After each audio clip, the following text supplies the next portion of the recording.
गोवा राज्यातील इंदिरानगर करासवाडा म्हापसा इथं एका भाड्याच्या खोलीत राहणाऱ्या सोनुर्ली सावंतवाडी येथील जाधव कुटुंबातील पिता आणि पुत्राचा संशयास्पद मृतदेह आढळून आलाय। तर त्याची आई देखील गंभीर जखमी असून तिच्यावर गोवा वैद्यकीय महाविद्यालयात उपचार सुरू आहेत। विष प्राशन करून आत्महत्येचा प्रकार असल्याचं प्राथमिक अंदाजानुसार दिसून येत आहे।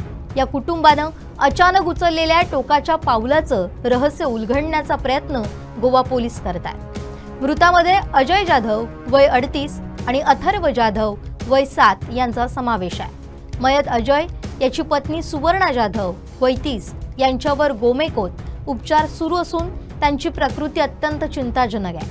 गेल्या 1 वर्षापासून हे जाधव कुटुंब इंदिरानगर इथं भाड्याच्या खोलीत राहत आहेत। त्यांचा संशयास्पद मृत्यूच्या घटनेची माहिती मिळताच म्हापसा पोलीस निरीक्षक नवीन देसाई, उपनिरीक्षक यशवंत मांद्रेकर आणि त्यांच्या सहकाऱ्यांनी घटनास्थळी धाव घेत पंचनामा केला आणि दोन्ही मृतदेह शवविच्छेदनासाठी गोमेकोत पाठवले। घटनास्थळी खोलीमध्ये रात्री बनवलेलं जेवणही तसंच होतं।